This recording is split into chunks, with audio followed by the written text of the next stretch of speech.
Hello and welcome to my thoughts on Friends Forever 24. If you haven't read it yet, you can click here and I'll read it for you. Alright, everyone ready? Let's go. So, actually, before we get into it, I just want to say I like the cover art. I think it's neat. Anyway, so, our story starts off with Rarity and some annoying pony. I tried my best to make her sound as annoying as possible. I hope I succeeded. Honestly, all the scenes with annoying pony are pretty fun. Lilac Lynx, I like them a lot. She's come all the way to Carousel Boutique. It took me a bit to cycle through the names of all Rarity shops, but I finally got there. She wants her Saddle Arabia team jersey to get bedazzled. And begrudgingly, Rarity accepts the job. And just when Rarity thinks she's finally got some alone time from this pest, knock, knock, knock, guess who's here? Oh wait, it's just Gilda. And she comes in with just, an appropriate level of condescension. An appropriate level of condescension that makes me love her.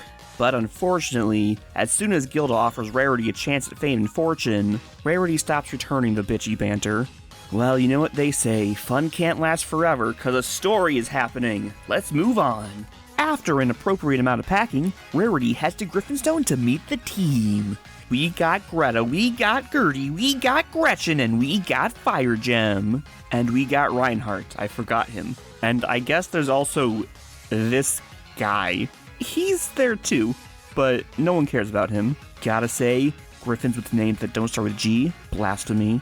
So all the Griffins give Rarity shit for not knowing the rules of the game because somehow that'll inhibit her ability to make uniforms, so Gilda is kind enough to explain the rules. So I know it's Gilda's task to, spread friendship through Griffinstone, but she's working too fast. All of these Griffins are too friendly. And like a shining angel from above, Coach Klaus descends from the heavens, a valiant symbol of the old guard. The art direction for Fire Gem is spot on. They really knew how to make him look as pitiful as possible. And the poor thing is so pitiful that Rarity can't help but take a shine to him. Apparently, Fire Gem's only on the team because if he wasn't, the team would be disqualified from playing. So you know what? Good job, Fire Gem. Taking one for the team. So I didn't really have a problem with the way Coach Klaus was speaking to Fire Gem until he's like, I want the whole team to see what a real loser looks like. That's a little toxic. It's pretty funny when Rarity says she's going to take the Twilight Sparkle approach and pulls out a list. That's good stuff. And then the follow-up. Pretty cute.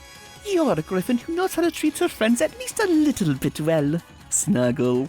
And Gilda's all like, get the hell off me. This comic's pretty funny so far. I'll give it at least that. So Gilda goes to talk to Coach Klaus about his behavior to Fire Gem, and she gets sidetracked. Rip. When she goes to talk to him, he's all like, hey Gilda, I've been meaning to ask, you want to be assistant coach? And she's like, yes. And then leaves. He did nothing wrong. He was a little pressury about being assistant coach, but she bailed. That's on her. And as the assistant coach, Gilda makes the executive decision. Fire Gem must play the exact same way, damn it. It's the only shot they have at winning. God, I love Rarity's relationship with Fire Gem. She's just his mom. So now Rarity has joined the team. And unfortunately, the Griffins now have two worthless players. And the game barely starts before, bam, Yak smash Fire Gem real good. And then Gilda finally has the courage to step up. I don't know how to say it in sports words, but Coach Klaus wants Fire Gem to take aggro, but then Gilda's all like, he'll die! But Coach Klaus is like, well, either he dies or we lose, and I don't know about you, but I'm leaning towards not losing. And to be fair, short of not playing at all, this is the only thing Fire Gem's actually capable of doing. I don't know what Gilda's wanting Coach Klaus to do about it.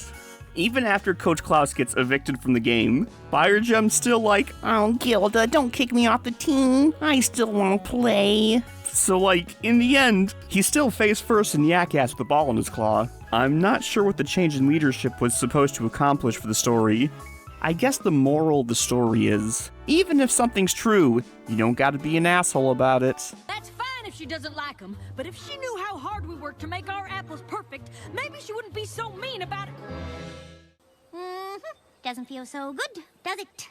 Well, I guess that's just a lesson learned in terms of Coach Klaus. Gilda learns a different lesson. Stand up for your friends. A lot of lessons in this story. Quick side note, can anyone explain what the hell is happening in this panel here? What unique talents is Gilda taking advantage of? I'm very confused. What is he, the ultimate bubble blower? The ultimate cosplayer? I don't understand what I'm being shown. Is he trying to make Coach Klaus mad by blowing bubbles in his face so he mows the grass faster? Why is he dressed as a dragon? I'm so lost.